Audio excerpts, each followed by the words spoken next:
नमस्कार। वीडियो के इस अंक में देखते हैं महत्वपूर्ण करंट अफेयर्स जो आगामी सभी प्रतियोगी परीक्षाओं के दृष्टिकोण से अति महत्वपूर्ण साबित होगा। जिसके अंतर्गत देखेंगे आगामी प्रतियोगी परीक्षाओं के अंतर्गत देखें तो यूपी पीएससी द्वारा आयोजित होने वाले पीटी एग्जाम 2024 और यूपी पीएससी द्वारा आयोजित होने वाली आरओ या रोरी एग्जाम 2023, इसके अलावा एसपीएससी यानी स्टेट पब्लिक सर्विस कमीशन जिसमें 17वीं बीपीएससी पीटी एग्जाम 2024 जिसका एग्जाम देखें तो 13 दिसंबर 2024 को प्रस्तावित है।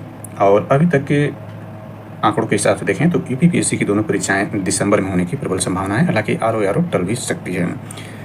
इसके अलावा देखें तो जेपीएससी, आरपीएससी, यूकेपीएससी इत्यादि के लिए भी अंक अति महत्वपूर्ण होगा करंट अफेयर्स का। इसके अलावा देखें तो संघ लोक सेवा आयोग यानी यूपीएससी, एसएससी, यूपीट्रिपलएससी के लिए भी करंट अफेयर्स का अंक अति महत्वपूर्ण होगा। तो सबसे पहले इसमें देखते हैं पीआईबी का एक करंट अफेयर्स लेते हैं। इसमें देखते हैं भारत की अक्षय ऊर्जा क्षमता 200 गीगावाट पहुंची है। ये वेरी इंपॉर्टेंट हो जाता है एग्जाम दृष्टिकोण से। तो इसमें देखते हैं भारत की अक्षय ऊर्जा क्षमता कितनी पहुंची है, 200 गीगावाट पहुंची है। इसमें देखते हैं तो यह है अक्षय ऊर्जा अब कुल क्षमता कितना हो गया है। अक्षय ऊर्जा अब कुल क्षमता का 46.3% हो गया है। 90.76 गीगावाट के साथ सौर ऊर्जा पहले स्थान पर, 90.76 गीगावाट क्षमता के साथ जो है सौर ऊर्जा पहले स्थान पर है। पवन ऊर्जा 47.36 गीगावाट के साथ जो है दूसरे स्थान पर है। इसके बाद आगे इसमें देखते हैं तो यह है जल विद्युत ऊर्जा की भूमिका महत्वपूर्ण है, जिसमें बड़ी परियोजनाओं का 46.92 गीगावाट और छोटी परियोजनाओं का यानी 5.07 गीगावाट का योगदान है। बायो पावर अक्षय ऊर्जा मिश्रण में यानी बायो पावर अक्षय ऊर्जा मिश्रण में 11.32 गीगावाट की जुड़ती है इसमें। यानी कहने का आशय ये हुआ, इसको समझ लेते हैं। तो यह कह रहा भारत की अक्षय ऊर्जा क्षमता कितनी हो गई, 200 गीगावाट पहुंच गई है। इसमें से 90.76 गीगावाट के साथ सौर ऊर्जा पहले स्थान पर है और 47.36 गीगावाट के साथ जो पवन ऊर्जा द्वितीय स्थान पर है। अक्षय ऊर्जा की क्षमता यानी अक्षय ऊर्जा की क्षमता देखें तो 29.98 गीगावाट क्षमता के साथ राजस्थान देश में प्रथम स्थान पर है। यानी अक्षय ऊर्जा में देखें, अक्षय ऊर्जा क्षमता में जो है राजस्थान जो पहले स्थान पर है। कितना इसका प्रोडक्शन कर रहा है, 29.98 गीगावाट क्षमता के साथ राजस्थान पहले स्थान पर है। गुजरात देखें तो अक्षय ऊर्जा में जो दूसरे स्थान पर है और इस अक्षय ऊर्जा में तमिलनाडु कौन किस स्थान पर, तीसरे स्थान पर है। इसमें महत्वपूर्ण जानकारी को और इसमें ऐड कर लेते हैं। तो नवीनीकरण ऊर्जा स्थापित क्षमता में यानी अभी तुमने भारत में देखा, लेकिन नवीकरणीय यानी नवीकरणीय ऊर्जा स्थापित क्षमता में भारत की पोजीशन को देखें तो वर्ल्ड में 4th पोजीशन पर है भारत। और इन सबों को सेपरेट करके देखें यानी यह देखते हैं इसमें जो है यानी अभी हमने देखा कि पवन ऊर्जा यानी सौर ऊर्जा भारत की जो है क्षमता कितना है, सौर ऊर्जा में यानी सौर ऊर्जा की स्थापित क्षमता के साथ हम देखें तो ये जो 90.76 गीगावाट जो है यानी इस नवीनीकरण ऊर्जा में पहले स्थान पर है। इस उत्पादन के साथ जो भारत जो है सौर ऊर्जा में देखें तो तीसरे स्थान पर है। अभी जो है यानी देखें इसको तो मई 2024 में भारत ने जापान को पछाड़ते हुए तीसरा स्थान प्राप्त किया था। और पवन ऊर्जा में देखें तो पवन ऊर्जा में जो भारत अभी भी चौथे स्थान पर बना हुआ है विश्व में। इतना उत्पादन के साथ जो दूसरे स्थान पर है नवीनीकरण ऊर्जा में स्थान, ये विश्व में चौथे स्थान पर है। इसके बाद हमने देखा कि जो भारत में राजस्थान है वह सौर ऊर्जा में जो है यानी हमने देखा कि नवीनीकरण ऊर्जा में राजस्थान जो है यानी यहाँ पर हमने देखने का प्रयास किया कि जो अक्षय ऊर्जा क्षमता है उसमें राजस्थान जो है पहले स्थान पर है। यानी इसमें देखें तो अक्षय ऊर्जा में हमने क्या देखा कि राजस्थान जो है वह अक्षय ऊर्जा में राजस्थान पहले स्थान पर है। तो इसमें देखेंगे कि यह सौर ऊर्जा में भी राजस्थान जो है फर्स्ट पोजीशन पर है। सौर ऊर्जा में जो है राजस्थान फर्स्ट पोजीशन पर, यह भी ध्यान रखना है। इसमें एक और जानकारी ऐड कर लें तो भारत जो 2015 में जो था यानी जो है भारत 2015 में देखें तो सौर ऊर्जा में 9वें स्थान पर था। और वहीं देखें 2024 मई 2024 तक जो था भारत जो सौर ऊर्जा उत्पादन में जो है तीसरे स्थान पर आ गया है और जापान चौथे स्थान पर आ गया है। 10,000 मेगावाट यानी 10,000 मेगावाट से अधिक नवीकरणीय ऊर्जा का उत्पादन करने वाली भारत की पहली कंपनी कौन बनी है, तो वह बनी है अडानी ग्रीन एनर्जी लिमिटेड। यानी इसको शॉर्ट फॉर्म में कहें तो यह है NGEL। यह जो है गुजरात के विशाल खावड़ा सौर पार्क में 2000 मेगावाट की सौर क्षमता चालू करके यानी कब किया है 3 अप्रैल 2024 को। और चालू होने के बाद कंपनी की जो क्षमता है वो 10,934 मेगावाट हो गई। और यह ध्यान रखें कि यह जो है 10,000 मेगावाट से अधिक नवीनीकरण ऊर्जा का उत्पादन करने वाली भारत की पहली कंपनी बन गई है। अभी हमने देखा कि गुजरात जो है इस मामले में देखें, गुजरात जो है दूसरे स्थान पर है अक्षय ऊर्जा या नवीनीकरण ऊर्जा। अक्षय ऊर्जा ही नवीनीकरण ऊर्जा के नाम से जानी जाती है। तो अक्षय ऊर्जा में जो है गुजरात दूसरे स्थान पर है। और गुजरात में हमने देखा कि जो अडानी ग्रीन एनर्जी लिमिटेड यानी NGEL है, वह देखें तो 10,000 से ज़्यादा 10,000 मेगावाट से ज़्यादा उत्पादन करने वाला भारत की पहली कंपनी बनी है। और गुजरात इस मामले में देखें दूसरे स्थान पर अक्षय ऊर्जा प्रोडक्शन में। इसमें एक और जानकारी को ऐड करते हैं तो UPPS से संबंधित जो इस वक्त न्यूज चर्चा में है उसको देख लेते हैं। हालांकि अभी आधिकारिक पुष्टि नहीं हुई है, लेकिन यह इसकी प्रबल संभावना की ही 100% सत्य है, लेकिन इसकी जब तक आयोग द्वारा पुष्टि नहीं की जाती है। हालांकि ये पुष्टि तभी होती है जब ये आधिकारिक घोषणा हो जाती है, लेकिन ये संभावनाएं हैं कि ऐसा ही है। तो देखते हैं सम्मिलित राज्य प्रवर अधीन सेवा प्राथमिक परीक्षा 2024 के बारे में। तो विज्ञापन तिथि तो 1/1/2024 की निकल चुकी है, तो मतलब पहले हो चुका है। ऑनलाइन आवेदन स्वीकार किए जाने की अंतिम तिथि भी पूर्ण हो चुका है। ऑनलाइन आवेदन करने वाले अभ्यर्थियों की संख्या ये भी निर्धारित है कि जो इसमें देखें तो 6.25 लाख जो अभ्यर्थी इसमें आवेदन किए हैं। पदों की संख्या यह जो थी 220 पर निकाली गई थी, अब यह जो है जो इसमें देखें पदों की संख्या अनंतरिम यानी बढ़कर 915। हालांकि इसकी आधिकारिक पुष्टि अभी नहीं की जा सकती, क्योंकि जब तक प्री का रिजल्ट नहीं आएगा तब तक यह संख्या नहीं कंफर्म हो पाती कि कितने जो पद हैं। लेकिन यह एक अनुमान है कि इतनी अनंतरिम संख्या जो है 900 प्लस है। और परीक्षा की प्रस्तावित तिथि अभी देखें तो 18 अक्टूबर यानी कल जो था मुख्य सचिव की अध्यक्षता में जो है मीटिंग की गई थी, तो उसमें जो है यही प्रस्ताव हुआ कि 2 दिन परीक्षा कराई जाएगी। और जो अभ्यर्थियों का एक बहुत बड़ा वर्ग है वो इसका विरोध कर रहा है। और 21 तारीख को जो है महाधरना का जो है आयोग पर पहुंचने की कहा जा रहा है कि आयोग पर जो है इसको 1 दिन में कराने का प्रस्ताव किया जाए, क्योंकि 2 दिन कराने का मतलब ये हुआ कि इसमें नॉर्मलाइजेशन होगा। नॉर्मलाइजेशन के आड़ में जो है भ्रष्टाचार को बढ़ावा मिल सकता है, और इसमें जो है विवाद की स्थिति में कोर्ट में जाने से यह परीक्षाएं और विलंबित होने की संभावना होगी। तो कहने का आशय कि सुधार जो है वो अधूरा सुधार होगा, यह पूर्ण सुधार के दृष्टिकोण से नहीं होगा। लेकिन आयोग जो है 4 सेटों में प्रश्न पत्र बनाने का जो प्रस्ताव किया है उसके लिए अध्यादेश जारी कर दिया गया है। तो ये दृष्टिगत रखते हुए जो आयोग सुधार कर रहा है, हालांकि परीक्षा केंद्रों को लेकर सरकारी जो कॉलेज उन्हीं को बनाया जाएगा, उनके जो दायरे हैं वो सीमित कर दिए गए हैं, प्राइवेट कॉलेज नहीं बनाए जाएंगे। और परीक्षा 1 या 2 दिन में कराने के लिए जो देखें तो लोक सेवा आयोग यानी UPPSC जो है वो संवैधानिक संस्था है, इसलिए इसको जो इसकी परीक्षाओं को इसमें छूट दी गई है। तो इसमें देखें कि 11 फरवरी 2024 को जो RO एग्जाम हुआ था वो पेपर लीक होने के कारण जो है इसमें भारी भरकम बदलाव किए जा रहे हैं, जिसमें ये 2 दिन की परीक्षा शामिल है और यह अभ्यर्थियों के हित में नहीं है। तो इस पर जो है देखा जाए परीक्षाएं हैं, तो ये सारी चीज़ें जो है आधिकारिक पुष्टि भी आयोग द्वारा नहीं की गई है। हालांकि ये जो न्यूज़ है ये ज़्यादा चल रहा है, तो इसको जो यहाँ पर कर लेते हैं। हालांकि इसको मान सकते हैं कि यह जो है चांसेस ज़्यादा प्रबल है कि यही संभावना है कि हो।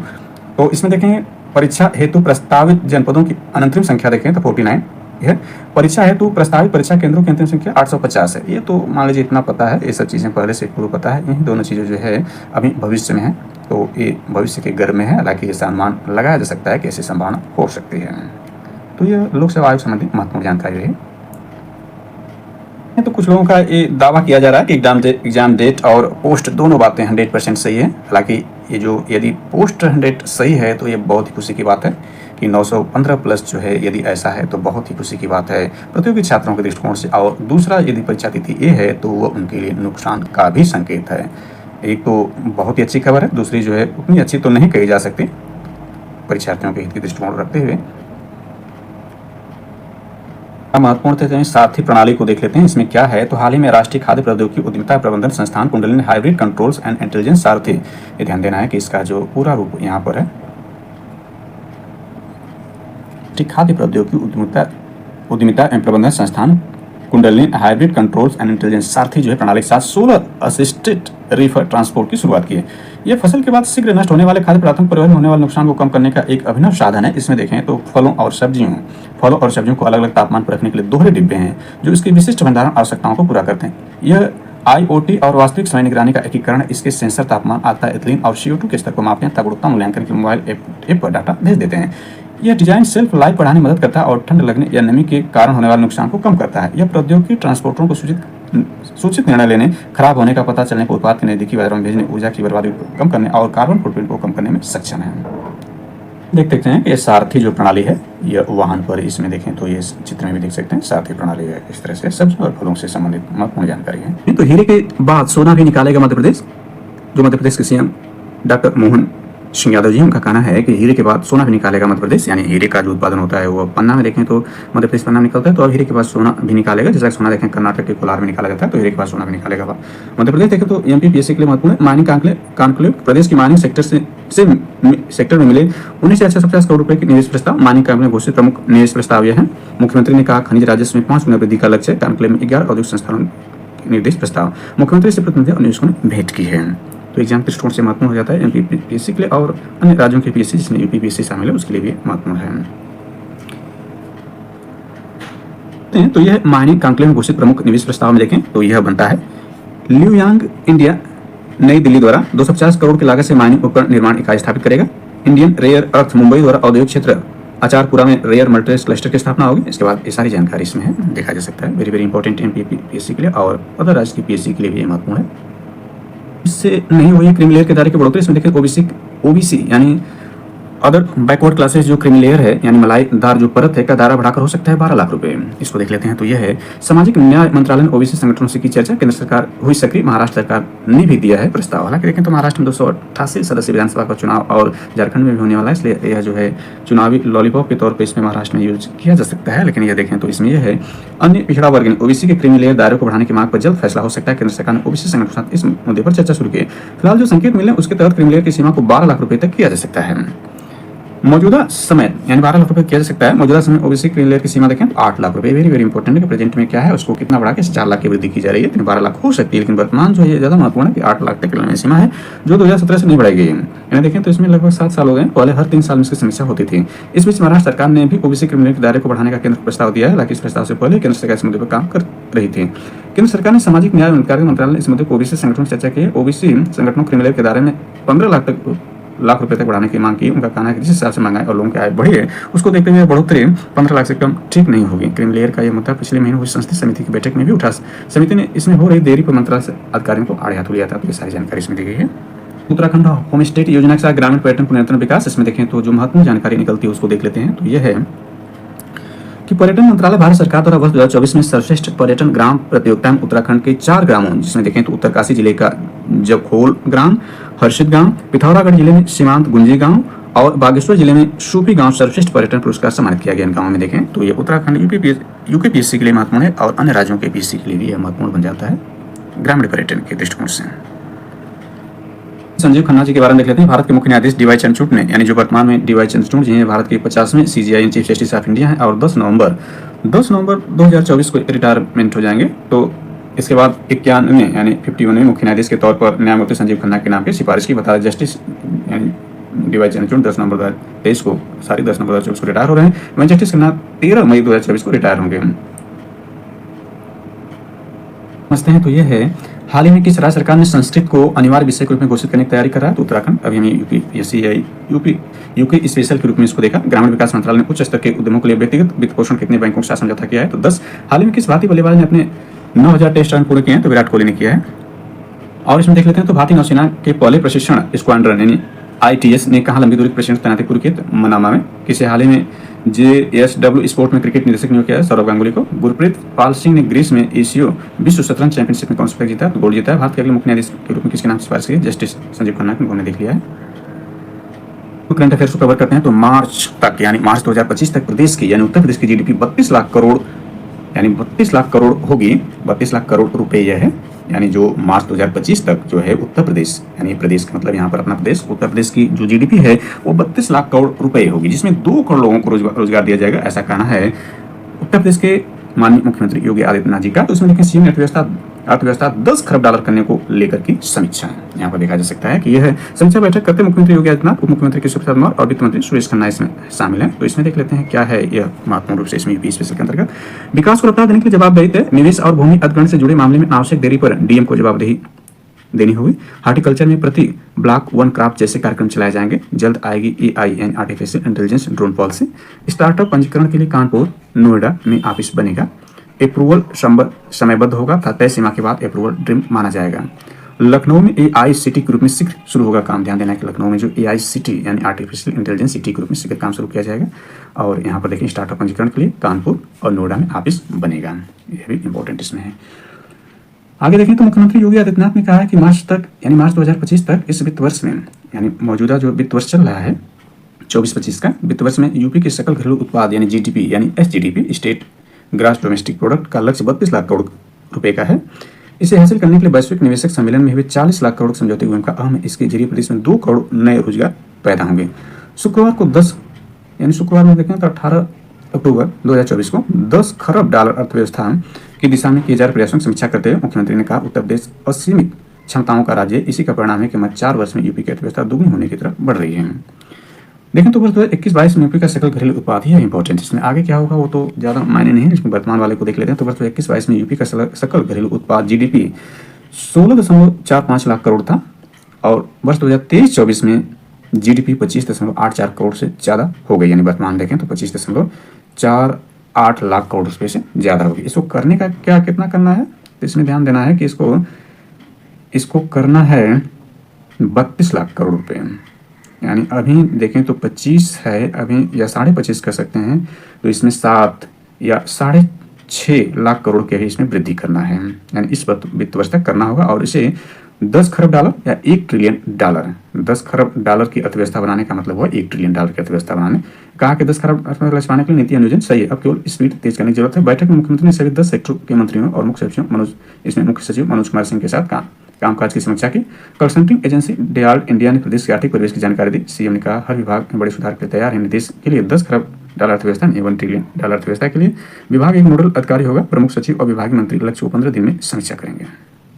के लगाने में गेंदबाज साउदी ने सहवाग को पछाड़ा, इसमें देख सकते हैं, और 356 रन की बड़ी बढ़त पहली पारी न्यूजीलैंड की टीम ने हासिल की है। जो अभी देखें तो भारत और न्यूजीलैंड के बीच जो पहला टेस्ट मैच यानी 3 टेस्ट मैचों की श्रृंखला का पहला मैच जारी है, तो इसमें देखें आज चौथा दिन है, कल 5वां दिन होगा। तो इसमें देखते हैं न्यूजीलैंड के तेज गेंदबाज टीम साउथी ने टेस्ट करियर में 93 छक्के हो गए। उन्होंने इस प्रारूप में सर्वाधिक छक्कों के मामले पूर्व भारतीय आक्रामक सलामी बल्लेबाज वीरेंद्र सहवाग को पीछे छोड़ दिया। सहवाग के नाम 91 छक्के थे और ये गेंदबाज हैं न्यूजीलैंड के, उन्होंने 93 छक्के अब तक टेस्ट मार दिए हैं।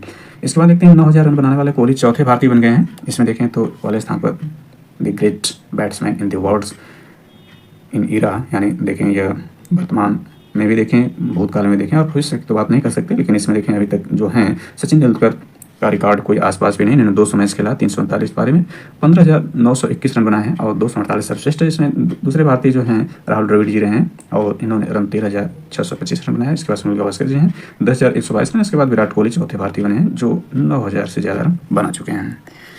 42 गेंदों में सरफराज के 50 रन, कोहली के टेस्ट में 9,000 रन पूरे के आखिरी दिन के आखिरी गेंद पूरे 10 साल बाद भारत ने की तीसरी विकेट के लिए सबकी साझेदारी को इसमें देखा जा सकता है।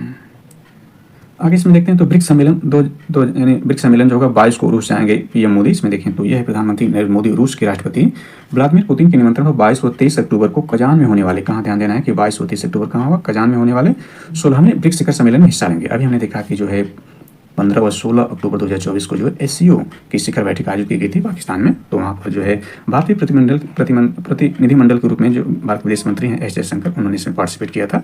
और देखें तो इसके बाद जो है 22 और 23 अक्टूबर को रूस के कजान में होने वाले 16वां ब्रिक्स सम्मेलन होगा, जिसमें भारतीय पीएम मोदी पार्टिसिपेट करेंगे। सम्मेलन में यूक्रेन युद्ध समेत वैश्विक मुद्दों पर चर्चा होगी। 22 अक्टूबर को पीएम मोदी की पुतिन के साथ अहम द्विपक्षीय वार्ता होगी। पीएम मोदी की इस साल रूस की यह दूसरी यात्रा है, यानी 2024 में देखें तो यह इस साल जो है यह रूस की दूसरी यात्रा है। इससे पहले उन्होंने जो है यूक्रेन की भी यात्रा की थी और रूस की भी यात्रा की थी। इसके बाद जो अमेरिका की यात्रा की थी यूएनओ सम्मेलन और फ्यूचर सम्मेलन के रूप में, और क्वाड सम्मेलन में भी जो है वह अमेरिका में क्वाड सम्मेलन में पार्टिसिपेट किए थे। जीवन साथी चुनने का अधिकार छिन जाता है, सुप्रीम कोर्ट का कहना है। शीर्ष कोर्ट ने जारी किए दिशा निर्देश, केंद्र और राज्य सरकार मिलकर इस कुप्रथा को खत्म करें, यानी बाल विवाह को खत्म करें। क्योंकि बाल विवाह होने के कारण जीवन साथी चुनने का जो अधिकार है वो छिन जाता है, क्योंकि बालक होने की दशा में वह जीवन साथी का चुनाव नहीं कर पाते हैं। तो शीर्ष कोर्ट ने जारी किए दिशा निर्देश, केंद्र और राज्य सरकार मिलकर इस कुप्रथा को खत्म करें। सभी को बचपन का अधिकार है। नाबालिग से सगाई भी गैर कानूनी, ऐसा करने पर कार्रवाई। बाल विवाह गैर कानूनी घोषित करने पर विचार करे संसद।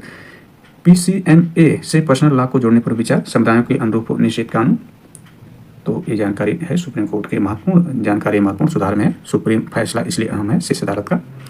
हाई कोर्ट ने अमान्य की थी नाबालिग बच्चों की शादी को।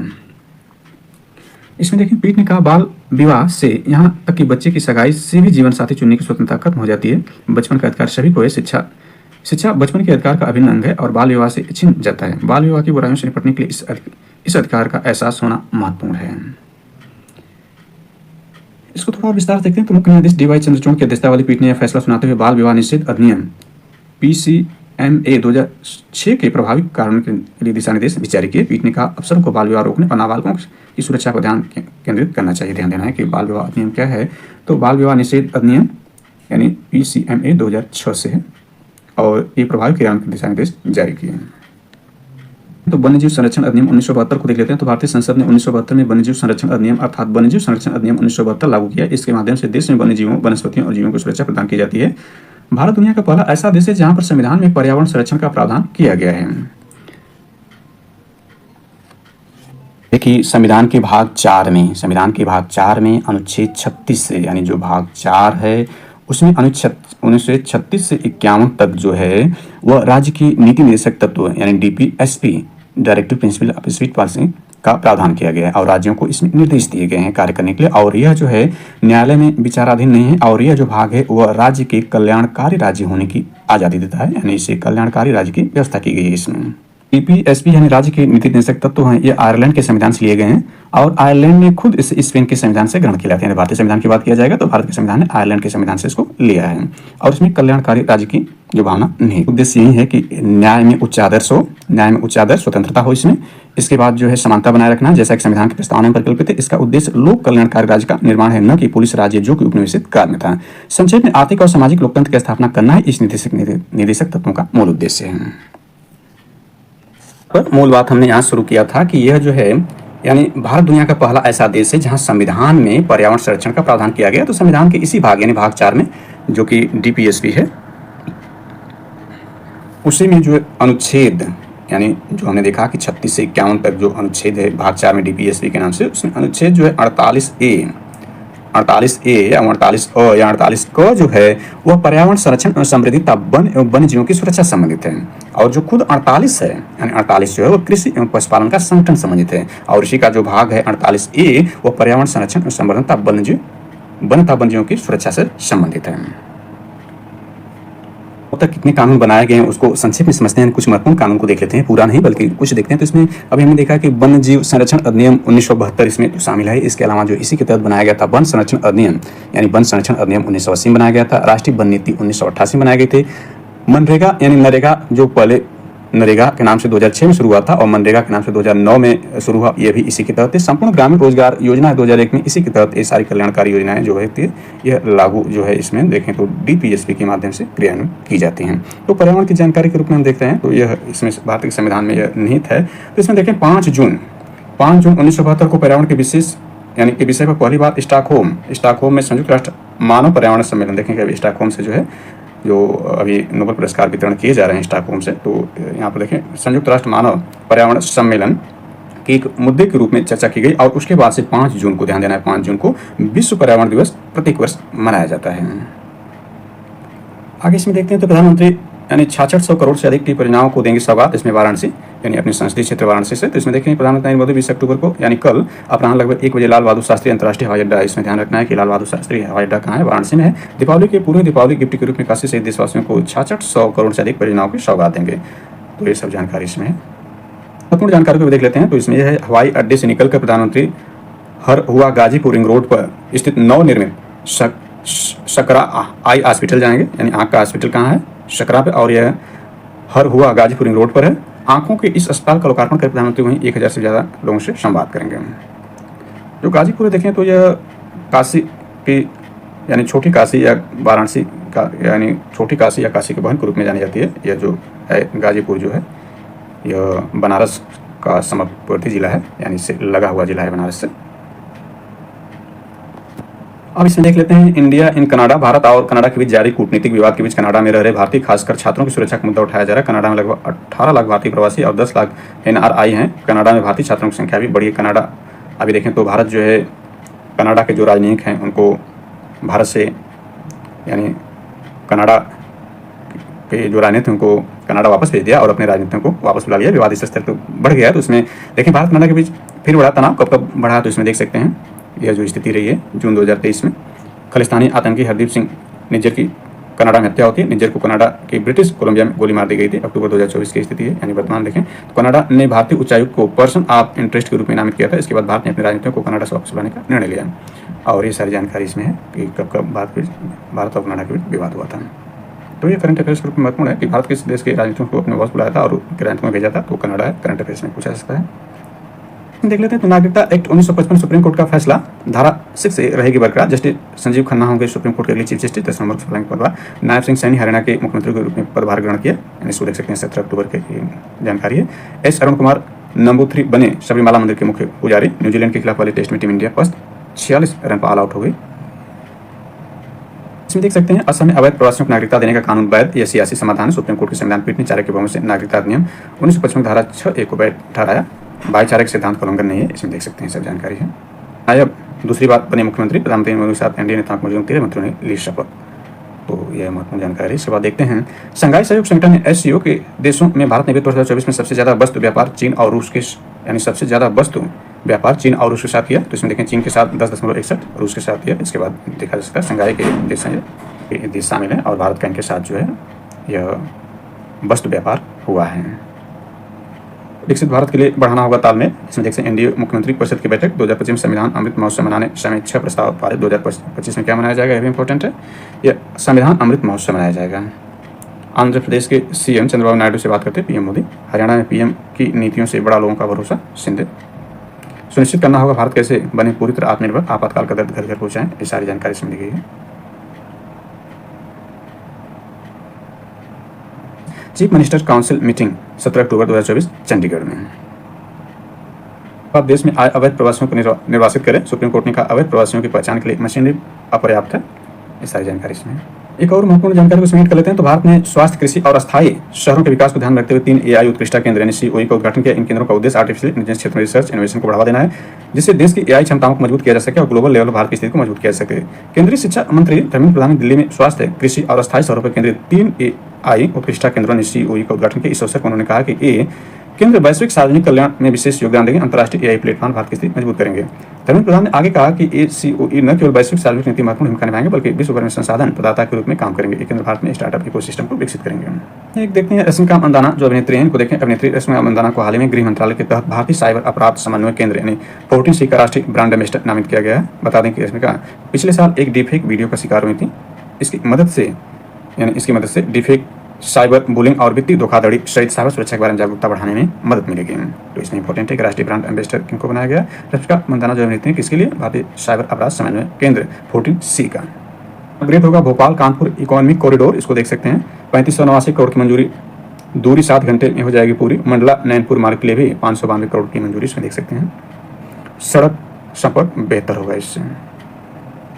आगे इसमें देखते हैं तो शेख हसीना और 45 के विरुद्ध गिरफ्तारी वारंट। इसमें देखिए बांग्लादेश के अंतर्राष्ट्रीय अपराध न्यायाधिकरण ने जारी किया वारंट। छात्र आंदोलन के दौरान मानवता के खिलाफ कथित अपराध के आरोप लगे। इसमें बांग्लादेश के अंतर्राष्ट्रीय अपराध न्यायाधिकरण यानी ICT ने गुरुवार को पूर्व प्रधानमंत्री शेख हसीना और 45 अन्य के विरुद्ध गिरफ्तारी वारंट जारी किया। देश में छात्र आंदोलन के दौरान मानवता के विरुद्ध कथित अपराधों के आरोपों के लिए वारंट जारी किया गया है।